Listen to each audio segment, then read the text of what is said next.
Autolite and its 96,000 dealers present Suspense.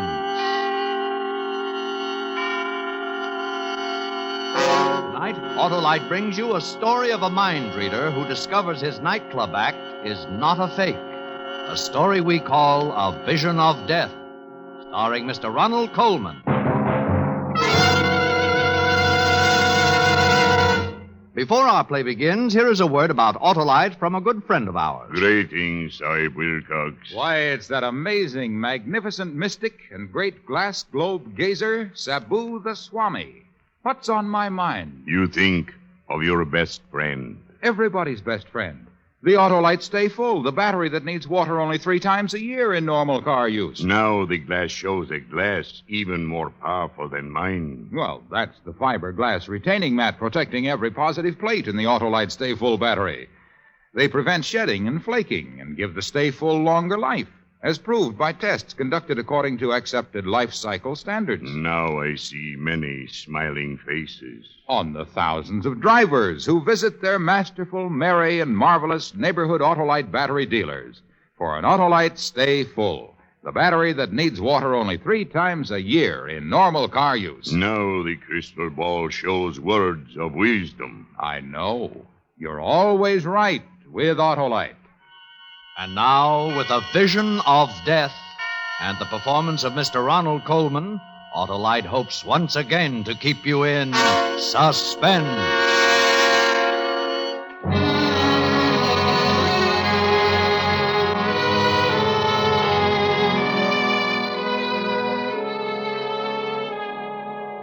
If I speak too rapidly for your stenographer, you'll tell me, won't you, Lieutenant? No offense, but he impresses me as someone who has to sit on the floor to put his shoes on. And don't hesitate to stop me if I seem to wander away from the point. I mean to say this is my first, and I hope, final appearance in a police precinct, and I should hate to give a sloppy performance.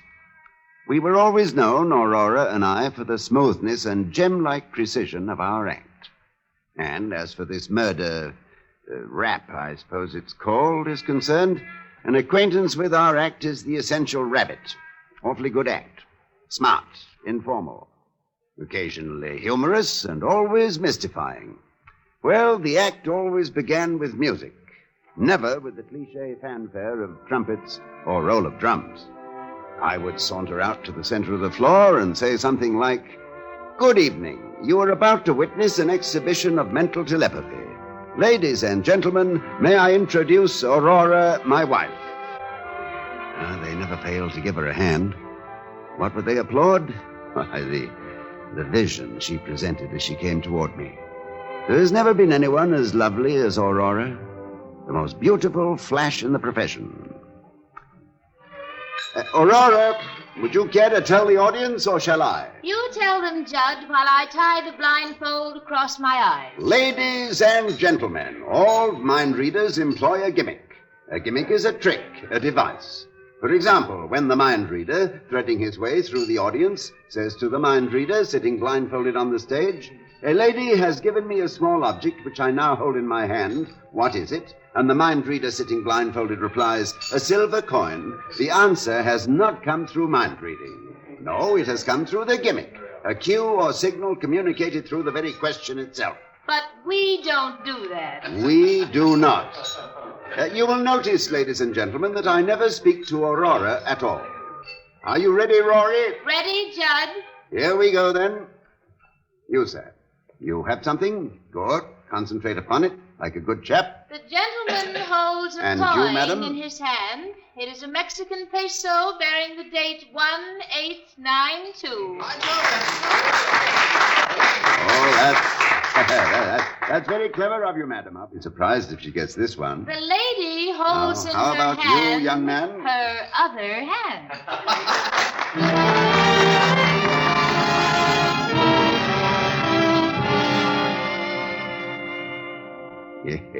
A sucker once born remains a sucker till death. The audience never realized, never in all the years we worked, that although I was not speaking to Aurora directly, my chatter nevertheless was loaded with signals and cues for her guidance. By revealing the gimmick, we concealed the gimmick, and that, Lieutenant, is the neat plus ultra of gimmicks. Yes, it was as crude as that. but it enabled us to work 50 weeks a year here and abroad at an average of over 1,000 a week. Of course, I always gave some credit for our success to our agent, Harry Arnold, although Rory was inclined to give him no credit at all. Good news, Judd. I've managed to book the act into the College Inn in Chicago with a 4-week guarantee. Not bad, huh? Get him. He managed to book the act. Yeah. I suppose they never heard of us in Chicago? I suppose we weren't held over there 6 weeks when we played the Sans Souci in 1948? You think it's easy to get a 4-week guarantee these days? Money is short. Money is tight. I've never yet heard you say money is long, money is loose. You have to sweat for your 10%, don't you? Yes, you do. In a pig's ear, you do. Agents. They're all like... Oh, there's gratitude for you. There's the milk of human memory. What were you when I first saw you? Nothing. Not this much. Playing 10 a day under canvas in Menasha, Wisconsin, and paid off in bottle tops. I worked, I schemed, I sweated. Listen to him. You'd think he had to get out there on the floor every night. You'd think he was the one spent 11 months, 12 hours a day memorizing the code. You'd think it was his name in lights. Agents. All they know is how to live off a dead whale. Scum of the earth. Look, I'm not going to take that from you, you hear me? You'll take it, baby, along with the 10%. You'll take it and you'll chew it and you'll swallow it and you'll keep it down, too. How do you like that? I'm warning you, kid. Don't push me too far. Now, Don't push children, me to... children, on your way, Harry, and don't let it get you down. I think a 4-week guarantee is pretty good. Oh, thanks, Judd. If it wasn't for you, Judd, I'd... Oh, why go into it? I'm going for a walk.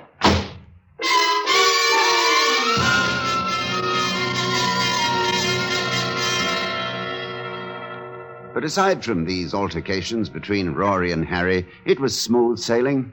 We wore the best, ate the best, drank the best, stayed at the finest hotels. And every Saturday night after the performance, Harry would bring us our salary. He'd bring it in cash. $1,000, $1,250, $1,500. I have the old performer's distrust of checks. Been given too many with a high latex content. Anyway, life couldn't have been more placid. And then one evening, about 5 weeks ago, soon after we opened at the Grove here in town, a frightening thing occurred. We'd just begun the act, and I was out in the audience. You will notice, ladies and gentlemen, that I never speak to Aurora at all. Are you ready, Rory? Ready, Judd? Here we go, then. Now, you, madam. The lady holds in her hand a compact. It is platinum and bears her initials R.C.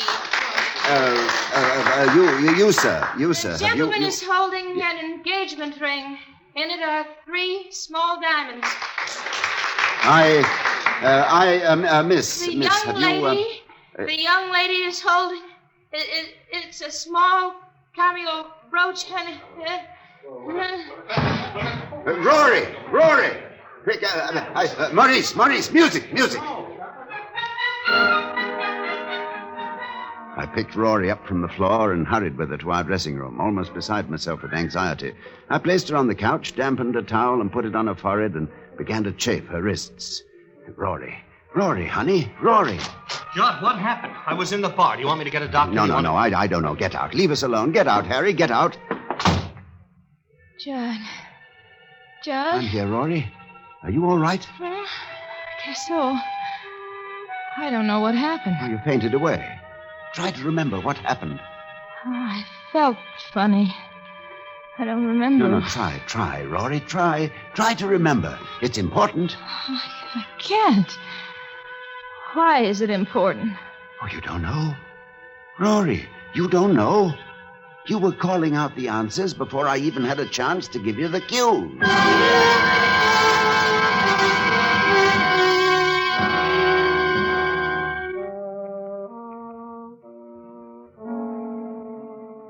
Do you believe in telepathy, Lieutenant? I don't mean the sort of thing Rory and I usually did. I mean real telepathy. I never did either until that night. I don't mind telling you I was badly shaken. I mean, after all, I knew we'd been using a gimmick, and suddenly it began to happen without the gimmick. It scared us to death. We didn't know what we were getting into. But we went on with the act, and in my mind, I began to search about for the answer. I found it, of course. You'll find a gimmick in almost everything if you look hard enough. I've got it, Rory. We've worked together so long that you know what I'm going to say before I say it.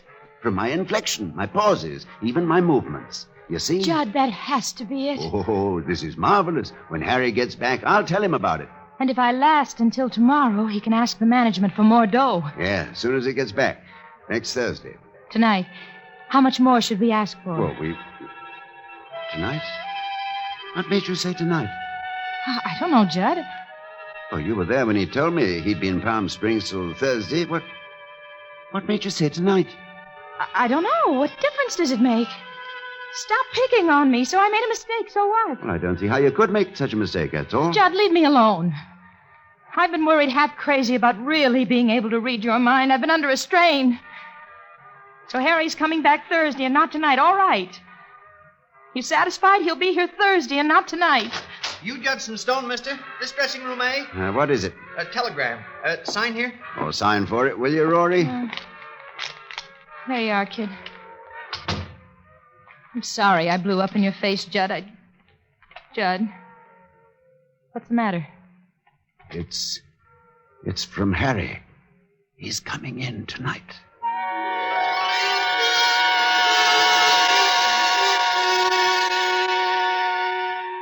And he did, too, Lieutenant. Rory was so upset by it, she couldn't go on at all that evening. She had no explanation for how she knew, none whatsoever. I don't know, Judd. I just don't know. My mind seems to go blank, and I seem to hear a voice whisper in my ear, and Harry Arnold will be with you tonight, that's all. When we got to our suite at the hotel, Harry was there waiting for us. What happened? What happened? You both look like ghosts. Oh, Harry, I'll tell you some other time. Leave us alone, will you? All right, I'm going. Just came back to wish you a happy birthday and to give you this. Birthday? Oh, yeah. Thanks, Harry, thanks. What is it? Well, open it, why don't you? It's a bathrobe. A red silk bathrobe with your initials. That's right. It's a... How does she know? How do you know? Get out of here. Get out of here. Judd, make him get out of Look, here. I won't be talked to like that. I don't care who she is. I won't be talked to Harry, like shut that. up! For heaven's sake, shut up and go away. Leave us alone. What? Go, get out, get out! You too, Judd? She's got you talking against me, too, huh? All right, I'm going. But from here on in, it's strictly business between us. I wash my hands.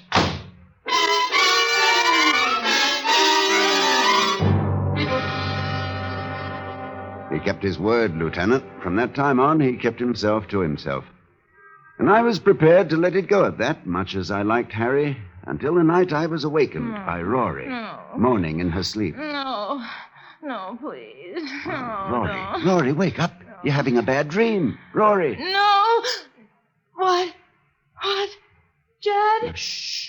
Judd. Quiet, it's all right. I'm here. Oh, Judd. What, Rory? The voice. Whispering again? Yes. Oh, Judd. What? He's going to kill me. Harry Arnold is going to kill me.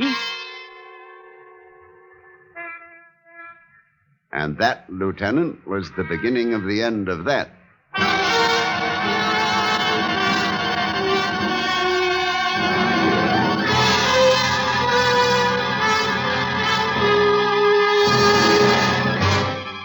Autolite is bringing you Mr. Ronald Coleman with Kathy Lewis in A Vision of Death. Tonight's production in radio's outstanding theater of thrills, Suspense.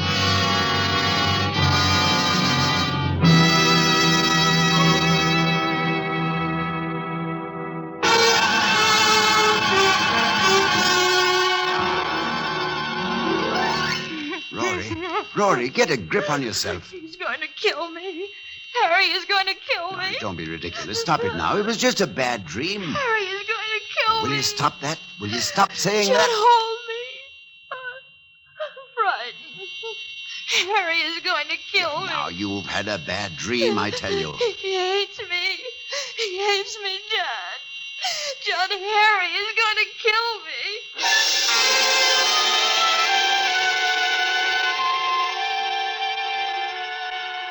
I'm a rational man, Lieutenant. I've always felt, for example, that when Hamlet says there are stranger things in heaven and earth than are dreamt of in your philosophy, Horatio ought to reply, tell that to Sweeney. I knew there was no such thing as mental telepathy. I knew it as well as I know I'm sitting here talking to you. Up here in my head, I knew it.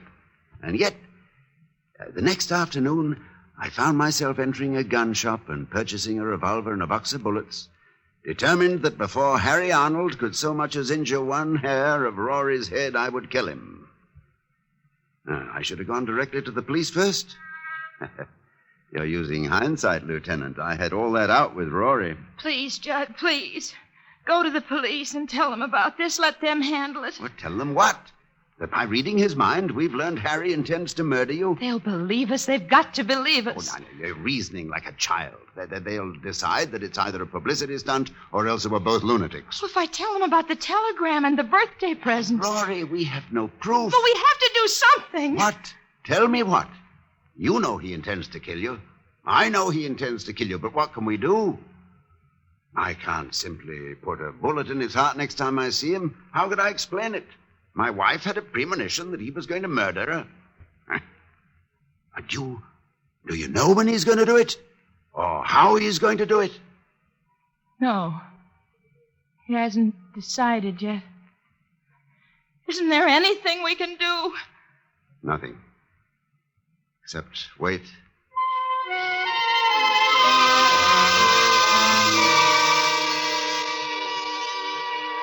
I reacted to the waiting as you might expect, Lieutenant. Sleeplessness, loss of appetite, growing irritability. I flared up at everyone. Waiters, chambermaids, elevator boys, the manager of the club. The manager of the club, yes. He finally said to me... Stone, what the devil's gotten into you? I'd really like to know. None of your business. Well, I'm only trying to be nice. Oh, shut up and let me alone. Yeah, sure, I'll let you alone. I'd let you alone right now if your contract didn't have another week to run. But after that, I'll let you strictly alone. You'll never work this club again. Maniac. I began to drink quite heavily, quite noticeably. I was going crazy just from the waiting. And then the waiting came to an end. It was around 3 a.m. I was sitting up in bed, in the dark, smoking, when Rory opened her eyes and said... Judd? Yes? The voice. Yes? He's going to kill me. Here. Right here, in this room. Rory. Saturday. This Saturday at midnight. Judd. Oh, Rory, sweetheart. He's going to shoot me. He has a gun. And he's going to shoot me. He's going to get you downstairs in the manager's office at the club. And while you're there, he's going to come up here. Rory, listen to me. I want you to listen to me. You're mistaken, do you understand? You've been having another bad dream, and that's all there is to it. Oh, no, Judd, I swear it. He just thought of it. Just this minute. He's standing at a bar, standing there all by himself, drinking. And he just this minute decided. You're making it up. Judd, no. It's the bar over at the Tuscany Hotel. I see it so clear. Oh, you're wrong. I'll prove you're wrong. Dad? Give me the bar at the Tuscany, will you? Over on Sunset. One moment, please. You'll see, Rory, he's not there at all. You'll see, it's just a dream. Just a bad dream. Tuscany Cocktail Lounge. Hello, is Harry Arnold there at the bar? Harry Arnold? No, I'm sorry, he's not. He's not, huh? You sure of that? Oh, sure I'm sure. He was here all evening. Left about a minute ago. I said goodnight to him myself. You want me to call? It wasn't a dream. Judd? No, Rory, don't worry. Trust me. When Harry comes tomorrow night, you won't be here at all. But I will.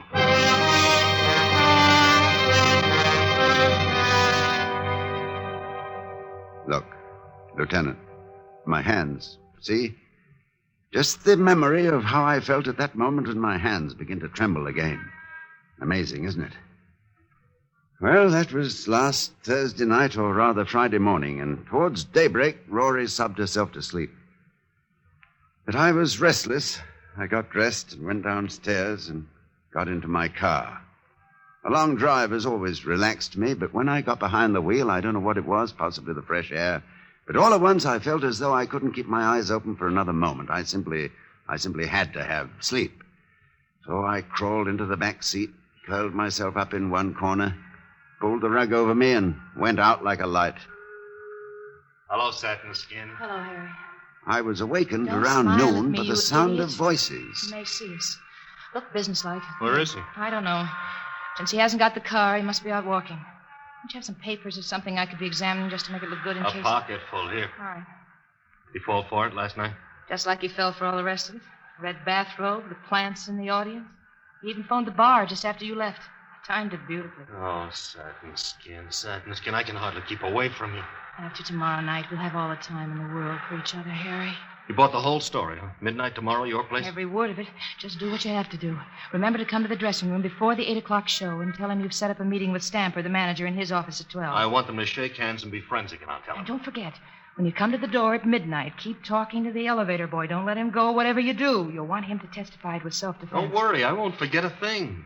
You'll handle all the rest of it? Yeah, just leave it to me. No, I mean about his gun. That's pretty important, you know. Don't worry. It will misfire.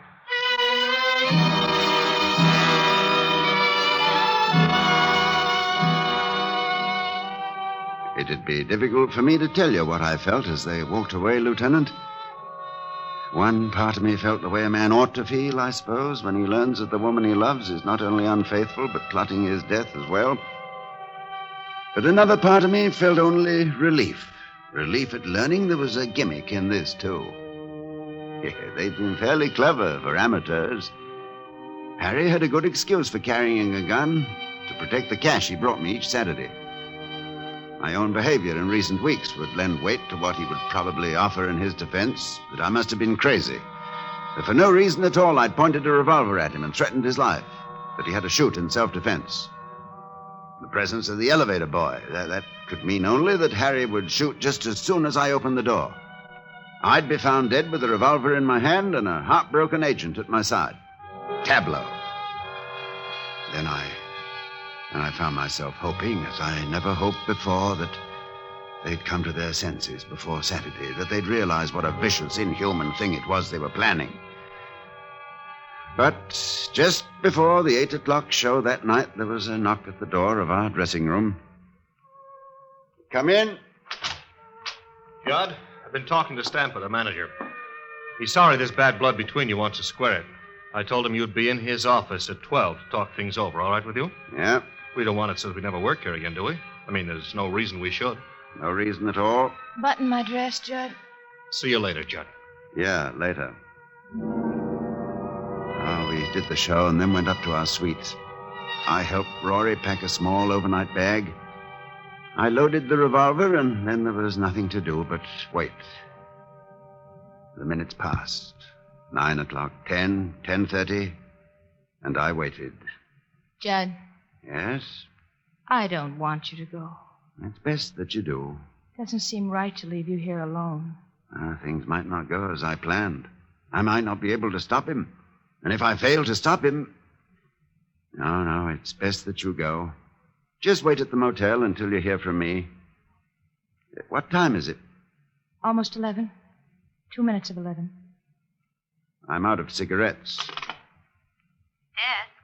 This is Mr. Stone in 1101. Please send up a carton of players, will you? Right away, Mr. Stone. I want you to go now, Rory. Judd, let me call the police, please. It will be useless. We've gone into it, and it'll be useless. Then come with me. He won't find anybody here. Well, then he'd choose another place, another time. Here's your valise You have your gun. in my pocket. You won't take any chances. I don't know what I'd do if you were hurt or anything. I won't take any chances. Let me help you on with your coat. Oh, Judd, I love you so. Yes, I know. And I love you, Rory.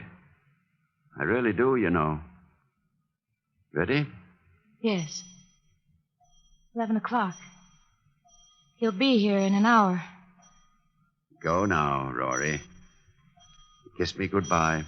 Judd. The cigarettes. Get them, will you, darling, while I find change?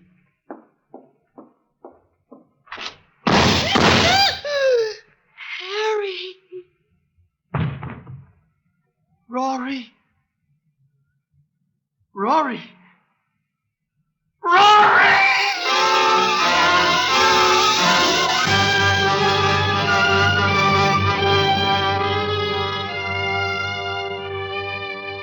I shall always remember the look on Harry's face, Lieutenant, as she sank to the floor. They'd concocted a bad dream between them, and it had come true. I'll bet he still doesn't know how it happened, and if you pass his cell, Lieutenant, you might tell him.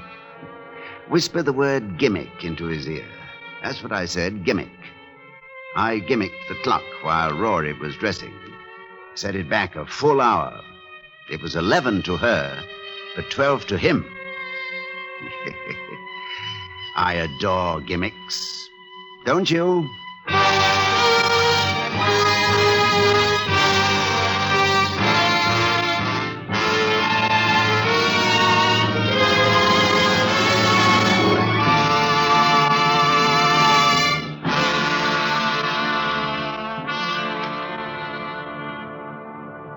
Suspense. Presented by Autolite. Tonight's star, Mr. Ronald Coleman. My occult powers do reveal that every driver's automobile has a life both long and bright when it has parts by Autolite. Well, that's fortune-telling there's no doubt about, Swami. You know, Autolite makes over 400 fine products for cars, trucks, planes, and boats in 28 plants from coast to coast. These include complete ignition systems used as original factory equipment on many leading makes of our finest cars. Generators, coils, distributors, electric windshield wipers, voltage regulators, wire and cable, starting motors, and many more. They're all engineered to fit together perfectly, work together perfectly, because they're all part of the Autolite team.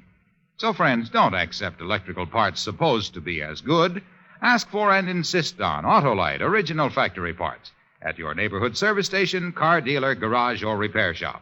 Remember, you're always right with Autolite. Next week on Suspense, our star will be Mr. Van Johnson in Strange for a Killer. And in weeks to come, you will hear such famous stars as Miss Joan Crawford, Mr. Jack Carson, and Mr. Jack Benny, all on Suspense. Suspense is produced and directed by Elliot Lewis, with music composed by Lucien Morawek and conducted by Lud Bluskin. In tonight's play, Kathy Lewis was heard as Aurora and Larry Dobkin as Harry. Others in the cast were Florida Edwards, Joseph Kearns, and Charles Calvert. A Vision of Death was written by Jerry Hausner and adapted for Suspense by Walter Newman. Ronald Coleman may be heard each week on his own radio program, The Halls of Ivy. And remember, next week on Suspense, Mr. Van Johnson, as a man who suspects a murderer is holding as hostages his wife and child. A story we call Strange for a Killer. You can buy world-famous Autolite stateful batteries, Autolite resistor-type spark plugs, or standard-type spark plugs, Autolite electrical parts at your neighborhood Autolite dealers. Switch to Autolite. Good night. This is CBS, the Columbia Broadcasting System.